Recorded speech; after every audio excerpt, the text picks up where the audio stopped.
देश में कोरोना की दूसरी लहर धीमी पड़ चुकी है। कोरोना का ग्राफ भी 50,000 के नीचे आ चुका है। पिछले 24 घंटे के अंदर भारत में कोरोना वायरस के 48,000 नए मामले दर्ज किए गए हैं। देश में टीकाकरण में तेजी आने के साथ ही कोरोना के सक्रिय मामले भी घटते जा रहे हैं।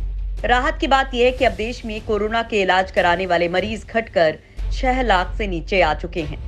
86 दिनों बाद ऐसा हुआ है जब कोरोना के सक्रिय मामले इतने घटे हों। तो वहीं बीते 24 घंटे में कोरोना से कुल 65,000 मरीज ठीक हुए हैं। लेकिन देश के 8 राज्यों महाराष्ट्र, दिल्ली, केरल, पश्चिम बंगाल, आंध्र प्रदेश, छत्तीसगढ़, ओडिशा और तेलंगाना में कोरोना वायरस के खतरनाक वेरिएंट डेल्टा के 50% मामले मिले हैं। 35 राज्यों के 174 जिलों में डेल्टा वेरिएंट मिल चुका है, जबकि हाल ही में सामने आया डेल्टा प्लस के मामले अब तक 12 राज्यों में सामने आ चुके हैं। इन राज्यों में 49 सैंपल में डेल्टा प्लस वेरिएंट मिला है, जिसे सरकार ने हाल ही में गंभीर वेरिएंट के रूप में घोषित किया था। देश में अब तक अल्फा, बीटा, गामा, डेल्टा और कापा वेरिएंट के 21,000 सैंपल मिल चुके हैं।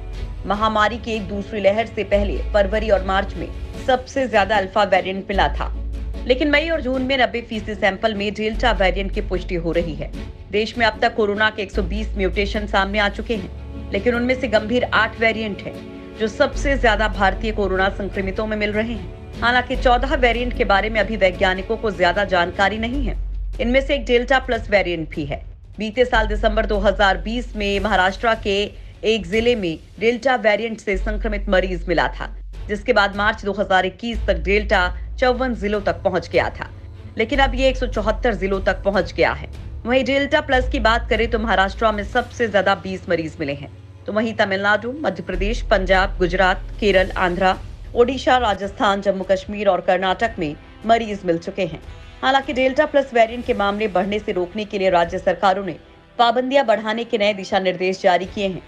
कोरोना वायरस के डेल्टा प्लस वेरिएंट से निपटने के लिए सरकार ने कमर कस ली है। केंद्रीय स्वास्थ्य मंत्रालय ने 8 राज्यों को चिट्ठी लिखकर तुरंत कंटेनमेंट उपायों को लागू करने को कहा है, ताकि डेल्टा प्लस वेरिएंट को फैलने से रोका जा सके। साथ ही कहा है कि यह अधिक संक्रामक है और फेफड़ों की कोशिकाओं में रिसेप्टर्स का मजबूत बंधन होता है, तो मोनोक्लोनल एंटीबॉडी रिस्पॉन्स को भी संभवतः कम कर सकता है। लिहाजा राज्यों से अपील की गई है कि जिन जिलों में डेल्टा प्लस वेरिएंट के केस पाए गए हैं, वहां तुरंत ही कंटेनमेंट उपायों को अपनाया जाए। इन इलाकों में भीड़ लगने से रोका जाए, टेस्टिंग को बढ़ाया जाए, ट्रेसिंग की जाए और टीकाकरण को तेज किया जाए।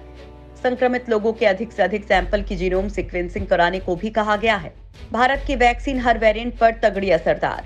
कोरोना वायरस के नए डेल्टा वेरिएंट को लेकर देश में खौफ फैल रहा है, लेकिन इस बीच एक बड़ी राहत की बात यह है कि इस वेरिएंट पर कोविशील्ड और कोवैक्सीन दोनों ही असरदार हैं। Indian council for medical research यानी ICMR ने कहा कि अलग अलग वेरिएंट्स पर भारत बायोटेक की कोवैक्सीन और सीरम इंस्टीट्यूट की कोविशील्ड पूरी तरह से प्रभावी हैं। हालांकि इस वेरिएंट पर एंटीबॉडी प्रतिक्रिया 3 गुना तक कम हो जाती है, जबकि कोविशील्ड के लिए ये कमी 2 गुना है, जबकि फाइजर और मॉडर्ना में ये कमी 7 गुना है। तो वहीं रीजनल मेडिकल रिसर्च सेंटर के मुताबिक डेल्टा वेरिएंट पर दोनों वैक्सीन असरदार हैं। ऐसे में इस वेरिएंट से घबराने की जरूरत नहीं है। वैक्सीन लगवाने वालों को डेल्टा वेरिएंट से खतरा कम है, इसलिए वैक्सीन जरूर लगवाएं। बताया कि वैक्सीन लगवाने वाले 90% लोगों में एंटीबॉडी बन रही है। ऐसे में इस वेरिएंट से घबराने की जरूरत नहीं है। डेल्टा प्लस वेरिएंट पर दुनिया भर में शोध होने शुरू हो गए हैं। हालांकि अब तक कोई ठोस निष्कर्ष नहीं निकल पाया है। फिलहाल जो जानकारी मिली है वो ये है कि ये वेरिएंट एंटीबॉडी को चकमा देने में माहिर है। इसमें K417N नाम का स्पाइक प्रोटीन का म्यूटेशन है। ये म्यूटेशन साउथ अफ्रीका के बीटा स्वरूप में मिला था, इसलिए ये बेहद खतरनाक साबित हो रहा है। भारत में बनने लगी कोरोना की एक और वैक्सीन। भारत के लिए वैक्सीन के मोर्चे पर एक और बड़ी खबर ये है कि अमेरिकी कंपनी नोवावैक्स का बनाया टीका कोवोवैक्स के पहले बैच का उत्पादन भारत में पुणे स्थित सीरम इंस्टीट्यूट ऑफ इंडिया में शुरू हो गया है। सीरम के CEO अदार पूनावाला ने ट्वीट किया और कहा, ये टीका 18 साल से कम उम्र के बच्चों के लिए भी कारगर साबित हो सकती है। क्लिनिकल ट्रायल में कोवैक्स 90% से ज्यादा असरदार पाई गई है।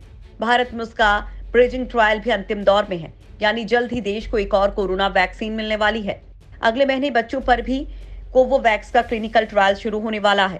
सीरम पहले से ही एस्ट्राजेनेका और ऑक्सफोर्ड यूनिवर्सिटी के साथ मिलकर कोविशील्ड का निर्माण कर रहा है, जिसका जनवरी मध्य से ही भारत में बड़े पैमाने पर इस्तेमाल हो रहा है।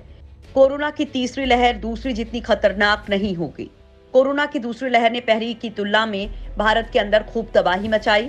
एम्स चीफ सहित कई एक्सपर्ट्स ने यह कहा कि सितंबर अक्टूबर माह में भारत में कोरोना वायरस की तीसरी लहर आ सकती है। देश में कोरोना का डेल्टा प्लस वेरिएंट मिलने के बाद से यही कहा जा रहा है कि ये तीसरी लहर का कारण बन सकता है। हालांकि देश में अगर कोरोना की तीसरी लहर आती है तो ये दूसरी लहर जितनी गंभीर नहीं होगी।